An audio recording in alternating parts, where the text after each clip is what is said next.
Hangi şirketler adına ekonomik tetikçi olarak görev yaptınız?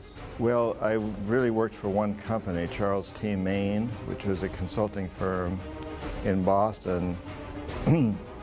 We had about 2,000 employees. My title was chief economist. I had about 50 people working for me. And we were a very powerful consulting firm, but not well known at all. We were very undercover, so to speak. We were legal, but we stayed out of the limelight. And as a consulting firm, we worked for many other corporations, but a lot of my work was for the World Bank, the International Monetary Fund, the Asian Development Bank, the Inter-American Development Bank, and a lot of big banks. Peki dünyaya egemen olan finans baronlarını, patronlarını ne zaman fark ettiniz? You know, it's interesting because when I went to business school and studied economics, you know, we studied classical economics, supply and demand curves and all of this sort of thing. And I believe that I was taught that a way to help a developing country develop was to invest a lot of money into infrastructure, power plants, industrial parks, highways. Then when I got out in the business world and started doing this, at the beginning I believed that was all correct. But the more I got into it, the more I understood that really what it was about was creating a new type of empire that was run by the big business barons, what we call the corporatocracy. But that wasn't ever taught in schools, and it still isn't.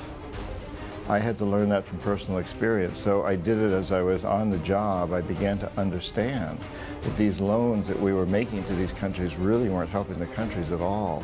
They were helping our own businesses, especially some of the big wealthy families, the famous 1%, which is really more like 0.0001%. And they were not helping the people in these countries at all. They were just a few wealthy people that were corroborators with the 1%, with the corporatocracy. But that's never taught, and I had to dig beneath the surface to really understand that.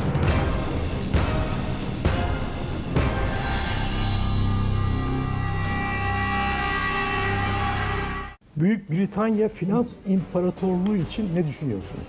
Fascinating, this whole concept that in recent times we know that the control of LIBOR and the control of many of the indices has come out of London, and we're seeing this now with the devaluation here in Turkey, the control that the London banking system has. But you know, it's coming through London, but those banks are also very closely tied with the US Federal Reserve and Wall Street. So there's this very tight family there of people that control the big banks, whether it's in New York or London or Hong Kong in the past, you know, Tokyo. There's this system, and it seems to these days be funneled through London more than anywhere else. But that's just, to me, I believe that's just the funneling point. And the system is much greater than that. It's like an octopus. And so you might say that the head of the octopus is in London, but the tentacles reach out everywhere.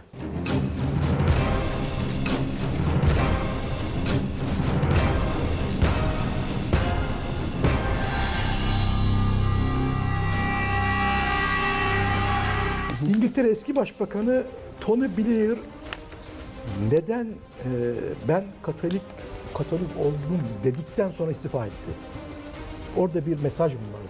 Well, I think it's hard for me to speak to that because I don't have any personal experience there. But I think Blair, in a way, overextended himself. He made some tactical mistakes. And at the same time, things were falling apart around the world. We had the recession going on. And I think, in a way, I believe that Blair got burned out. I think he had enough, personally. I think he was ready to get out. And I think the announcement of him being Catholic was part of his plan just to make himself less attractive. I really think Blair was tired. I also think there was a lot of pressure being put on him to get out because he'd become quite controversial, maybe a little too controversial. Rockefeller ve Rothschild aileleri sizin için neyi ifade ediyor, neyi çağrıştırıyor? Well, we know that they've been very powerful for many years and continue to be very powerful. I am not a person who really buys into the conspiracy theory, the Bilderberger theory, this theory that there's a few people that control everything. I know the Bilderberger group exists. There's no question. They have a lot of power. There's no question about that. But I believe that the system is a little bit more complex than that. So while the Rockefellers and the Rothschilds do have a great deal of power, including controlling a lot of the banking interests and being involved with the Federal Reserve in the United States, I also think that a lot of the power simply comes from the fact that corporations today, all of the big corporations, are driven by this one policy of maximizing profits regardless of the social and environmental costs. And they don't actually have to get together and conspire, the heads of the companies don't have to get together and conspire to do anything illegal. There doesn't have to be a conspiracy.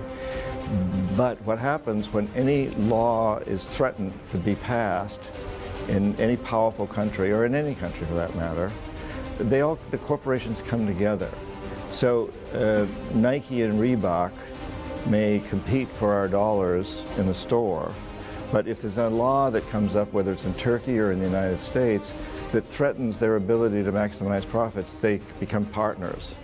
And they bring their lobbyists to bear, and they bring their money to bear to make sure that law doesn't happen.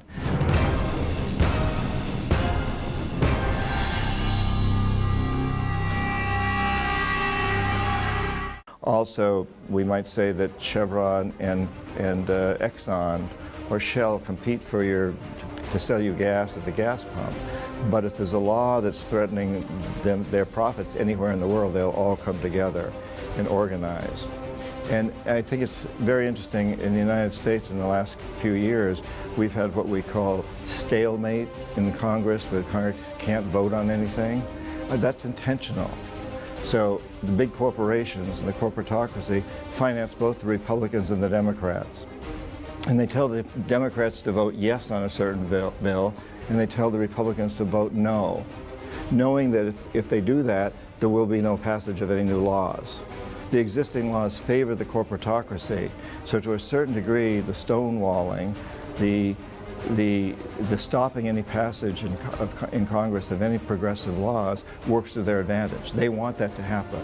They want our Congress in the United States basically to be impotent, emasculated, to not have any power, to not be able to make decisions, because right now the laws favor them and they don't want to see that change.